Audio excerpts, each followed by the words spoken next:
Bismillahirrahmanirrahim. Assalamualaikum warahmatullahi wabarakatuh. Perkenalkan, saya Afzi, orang bodoh dan gila dari negeri ini. Izinkan saya untuk ngobrol bareng kalian. Disclaimer dulu ya, apa yang saya sampaikan di video ini adalah hanya sekedar obrolan biasa saja. Jadi jangan dianggap serius ya. Oke, kita mulai masuk ke isi video yang ingin saya sampaikan, yaitu berjudul Langkah Awal Berbuat Baik Tidak Perlu Besar dan Terlihat. Oke, dari awal dulu ya, kita ke definisi. Perbuatan adalah apa yang kita lakukan. Jadi kita berjalan, kita berbicara, kita bergerak, itu adalah perbuatan kita. Nah, kalau dari perbuatan tuh bisa bersifat baik atau buruk. Ya, itu kayak positif negatif lah. Jadi menurut orang, oh kita berbuat baik nih, gitu kan. Ada orang bilang, wah itu perbuatan buruk, itu tidak boleh dilakukan, misalnya seperti itu. Jadi dia memiliki sifat. Nah, nilai baik atau buruknya suatu perbuatan itu bisa bergantung pada sudut pandang. Nah, sudut pandang ini tergantung orangnya. Jadi kan ada nih, misalnya ada orang baik, ketemu sama orang baik kan bilangnya, wah itu perbuatan baik kan. Kalau misalnya dia melakukan suatu pelanggaran baru dikatakan suatu perbuatan buruk. Tapi masalahnya ini akan menjadi suatu yang berbeda gitu. Jika kita seorang penjahat nih, kita adalah orang yang berbuat jahat, misalnya setiap hari berbuat jahat. Nah, berarti kan apa yang kita lakukan tuh selalu negatif bagi orang yang biasa aja, orang yang positif lah. Nah, bagi kita orang yang bisa mencuri harta orang lain, menurut kita itu baik, karena karena itu pekerjaan kita gitu sebagai orang jahat. Nah, seperti itu maksud saya, sudut pandang itu seperti itu ya. Jadi tergantung nih, orang bilang ini baik atau buruk itu tergantung orangnya itu di pihak mana gitu kan. Kalau misalnya dia di pihak pencuri, ya kalau misalnya ada keahlian yang berhubungan dengan pencurian, ya itu dianggap perbuatan baik karena itu bisa menguntungkan dirinya sendiri kan, gitu. Bisa menguntungkan orang lain juga, ya gitu.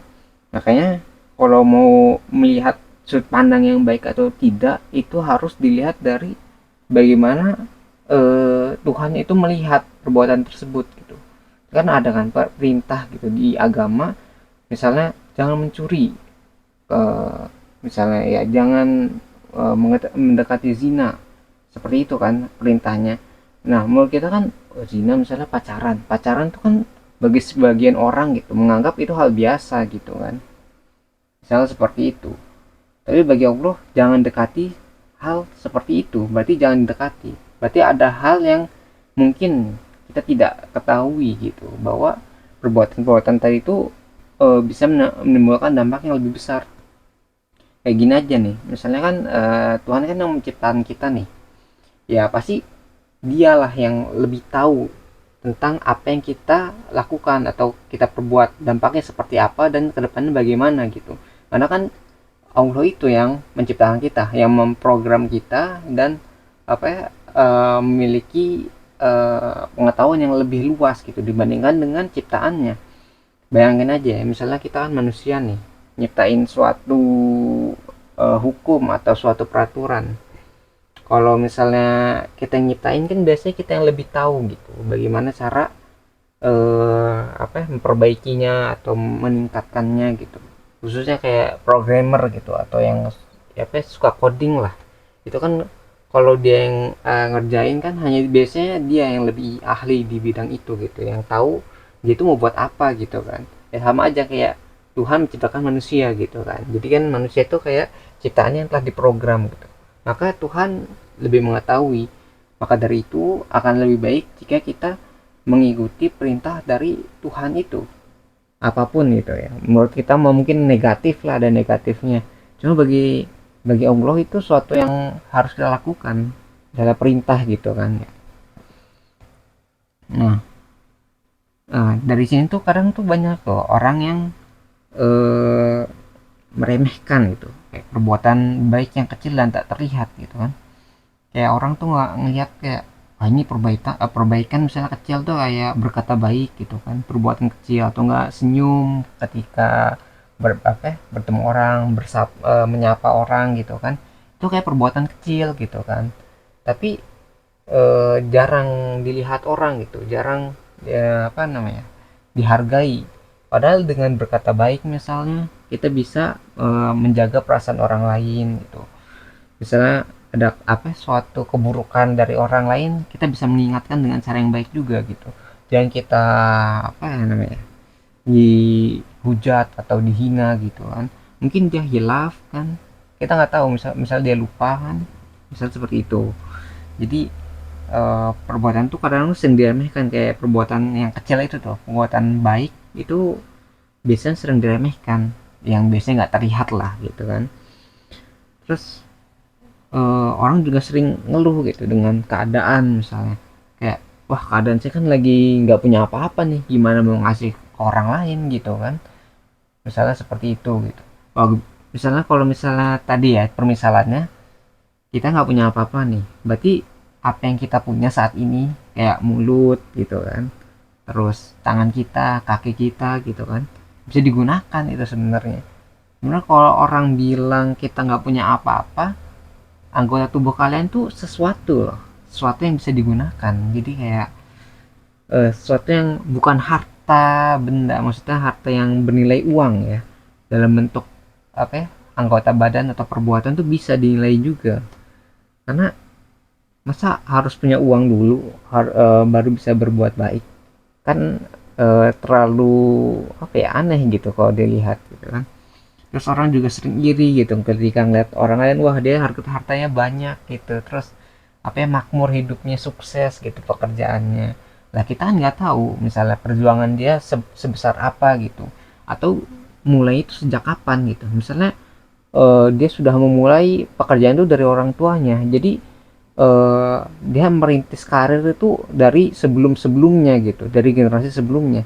Kita kan nggak tahu, kita mungkin hanya bisa ngeliat wah dia sukses gitu, apa ngebangun bisnis atau jadi artis gitu kan, kita kan nggak tahu.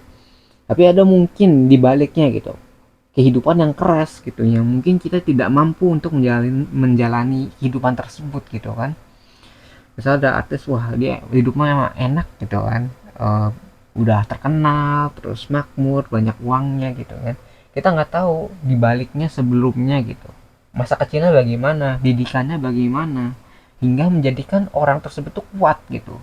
Kalau artisnya nggak kuat atau orang yang hebat tapi nggak kuat, itu bakal hancur gitu dalam waktu yang singkat gitu, dia nggak bakal bertahan lama. Karena hidup itu keras sebenarnya, nggak ada yang bilang hidup itu ringan. Karena kalau hidup ini ya, ringan sama mudah ya semua orang juga bisa gitu kan, dengan keberuntungan juga gitu. Jadi disertai dengan apa ya, tadi kerja keras, ada talent ya, kemampuan khusus gitu, sama keberuntungan, itu faktor yang penting kan. Nah makanya kita harus menyadari, padahal gitu eh, semua itu dimulai dari sesuatu yang kecil juga gitu kan. Menyadari tadi, jangan lihat yang besar-besar dulu lah, jangan lihat orang-orang yang sukses dulu lah, lihat dari apa yang kita bisa lakukan dulu. Jadi kita mulai dengan apa yang kita bisa gitu, mulai dari sesuatu yang kecil gitu, yang ringan dulu gitu. Jadi kebiasaan tadi itu mulai terapkan yang ringan-ringan tadi, terus diterapkan sampai menjadi kebiasaan. Nah ketika sudah menjadi kebiasaan gitu, itu jadi sesuatu yang tidak bisa dipisahkan dari hidup kita. Jadi kayak kalau kita biasa berkata baik gitu kan, saya nggak sering menghina, ya mau sampai kapanpun, dimanapun gitu kan, dalam keadaan apapun kalian akan tetap berkata baik gitu. Jadi dibiasakan gitu kan, ya nggak masalah gitu kalau kalian masih kurang bisa menjaga. Tapi jika kalian sudah berpikir untuk berubah, itu menurut saya lebih baik gitu daripada tidak sama sekali. Jadi kalau bisa mulai dari sekarang sedini mungkin gitu, walaupun itu kecil dan tidak terlihat gitu kan. Pokoknya jangan ragu gitu untuk berbuat baik, gak usah ada keraguan. Kenapa harus ragu ketika berbuat baik? Kalian aja kalau misalnya ngebuat keputusan mungkin harus kayak gini, harus kayak gitu, tapi kalau berbuat baik kalian ragu, ini bisa ada dampaknya nggak sih gitu kan. Selama kalian yakin gitu dengan apa yang kalian lakukan dan bisa bermanfaat bermanfaat pada orang lain, ya kita bisa lakukan, kenapa enggak gitu kan. Ya kalau kalau kalian apa takut dibenci misalnya karena melakukan hal yang bisa apa ya menunjukkan kebenaran lah misalnya, karena kan gimana ya, kalau kita nunjukin suatu kebenaran tuh kadang orang nggak terima ya. Kayak misalnya kebenaran kayak gini nih, wah misalnya bangsa Indonesia nih ya, salah satu apa ya memiliki rata-rata nilai IQ terendah, misalnya saya bilang seperti itu. Ya ada datanya, ada apa ya, kenyataannya itu ada pengujiannya bagaimana, dan bisa kita lihat gitu di kehidupan nyata bagaimana gitu orang-orang menanggapinya. Itu kan udah ada kenyataannya gitu, kita harus terima, berarti ada yang harus kita perbaiki dari diri kita gitu kan, agar nilai IQ kita nggak rendah gitu rata-ratanya ya, rata-ratanya.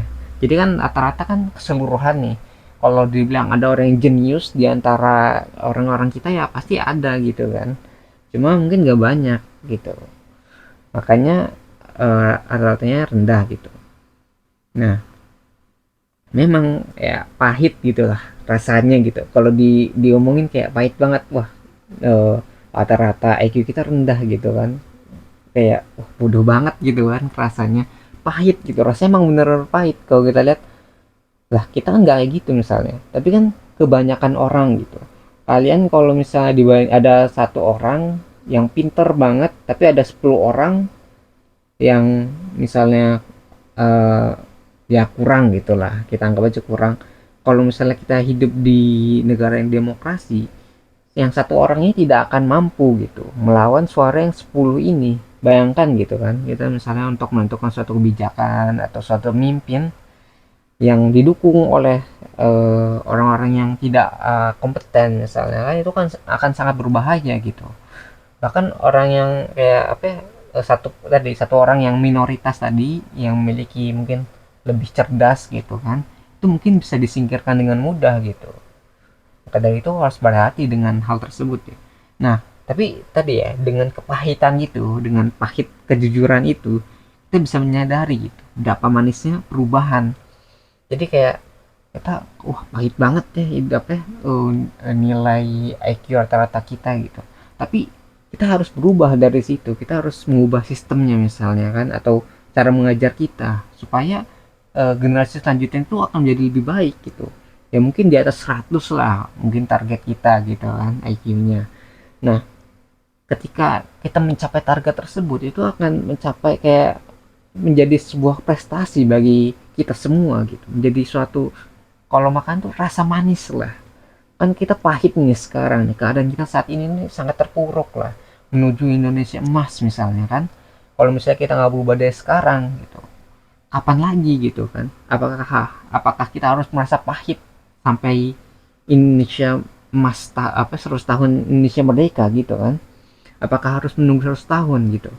Kenapa nggak mengubah dari sekarang gitu, mengubah rasa pahit itu menjadi pencapaian gitu, mencapai rasa manis yang kita inginkan gitu, kalau bisa secepat mungkin gitu kan. Nah, jadi semua orang tuh mampu kan, dari yang apa kita bahas tadi itu, semua orang tuh mampu berubah gitu ke arah yang lebih baik gitu, dari bawah sampai ke atas, dari semua lini kehidupan gitu, semua bidang itu semua bisa menjadi lebih baik gitu, mengarah yang lebih baik lah. Jadi yang masih buruk nih misalnya nih, masih masih berbuat keburukan tuh, kayak misalnya si korupsi masih banyak kan, terus ada pencurian, ada penipuan. Semoga itu bisa mengurangi kebuatannya lah, jadi mengurangi tindakannya, terus mengurangi sampai berhenti gitu. Nah, yang masih nakal gitu kan, yang kenakalan kecil yang ringan-ringan itu, semoga bisa berubah lah menjadi lebih baik juga gitu, jadi yang positif lah, kalau bisa minimal bisa bermanfaat gitu, atau enggak, kalau enggak lah minimal tuh jangan nyusahin orang lain, itu yang paling penting sih. Kalau kalian sudah nggak nyusahin orang lain tuh udah cukup sebenarnya, kan udah mandiri gitu kan, setidaknya nggak nyusahin orang lain. Nah, lebih-lebih lagi yang udah baik nih, itu tambah baik lagi lah, yang udah bisa ngebantu orang nih makin banyak lah, yang misal kita hanya bisa bantu satu orang atau orang yang terdekat dari kita gitu, tingkatkan lagi gitu lingkupnya, mungkin di komunitas kita, di lingkungan tetangga gitu kan, di lingkungan yang lebih luas gitu, kita sebarkan kebaikan gitu, kita tuju arah itu gitu. Jangan sampai kita terlena dan menganggap remeh semua hal yang harusnya kita bisa ubah itu, atau menjadikan itu lebih baik, misalnya seperti itu. Ya yang penting mah semoga bisa ditingkatkan gitu, terus dipertahankan. Jadi tidak hanya meningkatkan, juga dipertahankan.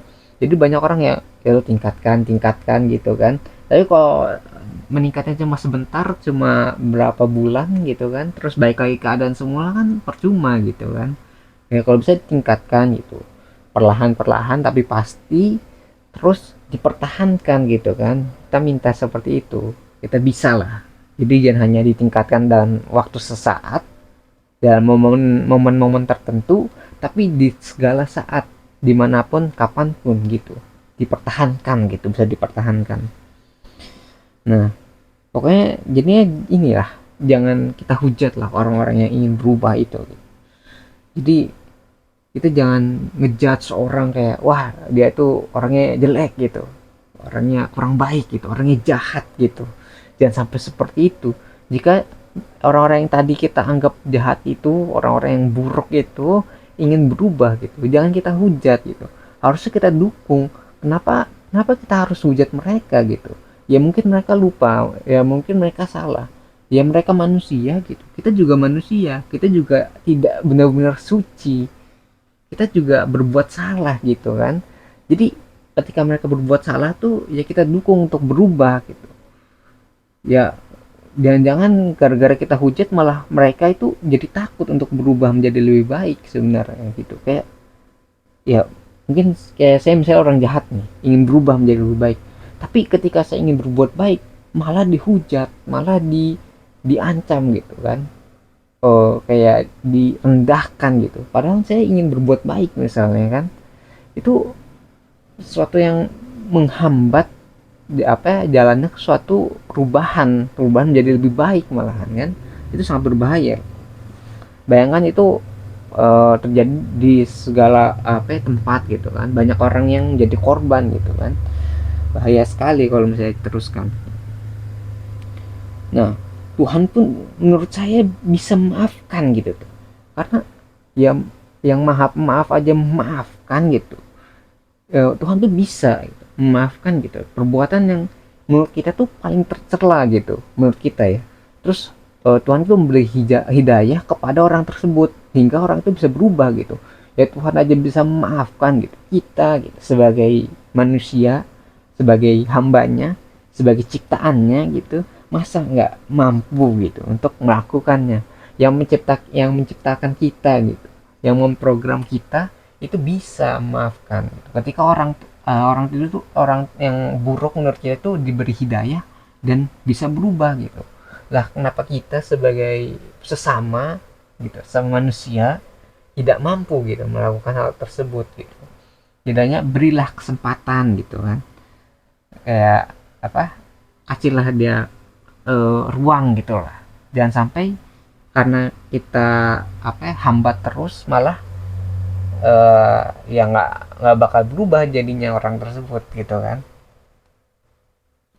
Emang kayak kalau kita lihat mungkin di negeri ini kan ada hukum gitu, hukum ya sudah dia lakukan, dia sudah jalani, ya itu merupakan tanggung jawabnya, merupakan kayak apa ya, kan itu suatu apa ya, persetujuan bersama ya kalau hukum ya, hukum dunia ya. Ya di Indonesia kan ada hukum hukum kayak UUD 45 itu kan, pelanggaran itu kan sudah bisa diatur kan, itu kan merupakan kesepakatan bersama, sehingga ya kalau harus dijalankan ya jalankan gitu kan. Jadi nggak masalah kalau itu. Nah oke, kita jangan jangan sampai kita tuh menghambat tadi tuh perbuatan-perbuatan yang menuju kebaikan gitu. Jangan sampai itu Tuhan tuh menghinakan kita karena kita menghalangi orang-orang yang ingin menjadi lebih baik gitu kan. Jadi yang orang mau berubah kita hambat-hambat terus. Jangan sampai Tuhan itu memberikan ujian gitu yang sama dengan orang yang kita hujat gitu. Kadang kita sering lupa gitu kalau dia mungkin melakukan itu karena keterpaksaan, karena keadaan dia gitu. Kita kan nggak pernah tahu. Jangan sampai Tuhan tuh menghukum kita dengan apa yang kita hujatkan ke orang yang kita hina gitu kan. Jangan sampai kita, wah itu orang jahat banget misalnya sering mencuri gitu. Jangan sampai Tuhan tuh membalikkan keadaan dia kepada dirimu, kepada diri kita yang menghujat gitu. Bayangkan nanti kita, Tuhan menyusahkan kita, itu akan sangat mudah gitu.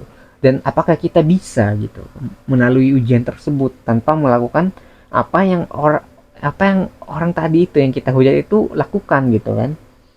Misalnya mencuri gitu kan, orang tadi mencuri gitu, dan kita masih ujian tadi, misalnya kesusahan, kita nggak bisa makan, terus nggak dapat pekerjaan, terus apa ya, pokoknya kesulitan gitu, sehingga tidak cara lain, kalau kalian nggak makan hari itu kalian bisa mati gitu, maka mungkin kalian harus mencuri juga. Jangan sampai Tuhan menghukum kita dengan perbuatan-perbuatan yang kita hujatkan gitu ke orang yang bahkan kita tidak kenal gitu lah, itu kan. Oke, kita harus beri ruang kepada orang-orang tadi yang ingin berubah, kita kasih kesempatan, karena Tuhan pun telah memiliki apa ya, telah memberi lah, memiliki kekuatan ya, maksudnya kayak Tuhan tuh ada memiliki kekuatan untuk memaafkan gitu kan. Masa kita hambanya gitu tidak mampu untuk memberikan hal tersebut gitu kan. Makanya tadi dari awal tuh, makanya buat kalian-kalian yang masih menyaksikan tuh, kita semua tuh harus mulai dari yang kecil. Semua tuh berawal dari yang kecil, oke? Ingat-ingat hal ini aja, jangan sampai kita lupa gitu. Ya pokoknya gini aja lah. Yuk kita bareng lah ketika menjadi lebih baik gitu. Jadi jangan sampai bergerak sendiri-sendiri lah. Kalau bisa cari komunitas, kalau kalian gak kuat sendiri gitu. Karena kalau kalian bergerak sendiri tuh biasanya akan mudah dikalahkan gitu. Maka cari teman-teman atau lingkungan yang sesuai dengan tujuan Anda gitu ketika ingin berbuat baik. Jadi ya mari-mari bareng-bareng lah kita mulai gitu dari yang kecil gitu dan yang tak terlihat gitu. Jadi pokoknya kita biasa lakukan itu terus menerus gitu di semua tempat, di segala situasi lah. Ya kalau bisa tuh jangan sampai terputus gitu hingga generasi selanjutnya. Jadi kita turunkan gitu apa yang sudah baik ke generasi selanjutnya, misalnya ke anak-anak kita, pokoknya ke generasi selanjutnya lah. Jangan sampai itu terputus gitu. Itu sering salahnya itu karena baik tuh hanya di generasi kita doang gitu kan, kita tidak mampu untuk menurunkan gitu perbuatan-perbuatan tadi itu ke generasi selanjutnya, sehingga menyebabkan gitu ya generasi selanjutnya itu menjadi kurang baik atau hancur gitu, karena kita tidak mampu untuk meneruskan ke generasi selanjutnya. Nah pokoknya gitu aja lah. Oke, sekian dulu lah obrolan tanpa beban yang bisa saya sampaikan. Jadi sebelum saya akhiri, jika ditemukan gitu adanya kebenaran di video ini, maka itu semua berasal dari Tuhan yang Maha Kuasa gitu. Dan jika ditemukan banyak kesalahan dan kekurangan di video ini, maka itu semua berasal dari diri saya sendiri. Di channel kita juga ada moto, jangan didengar, jangan dipercaya, ragukan segala pilihan, dan selalu buktikan bahwa pendapat saya salah. Lalu jelaskan di mana letak kesalahannya. Saya menunggu jawaban Anda, wahai orang-orang pintar dan waras di luar sana. Karena orang yang bodoh dan gila ini sangat membutuhkan bantuan kalian. Terima kasih bagi yang udah menyimak ya videonya. Semoga bisa bermanfaat. Saya akhiri dengan kalimat wassalamualaikum warahmatullahi wabarakatuh. Saya Afzi, pamit undur diri. Kita ketemu lagi di pembahasan selanjutnya, insya Allah.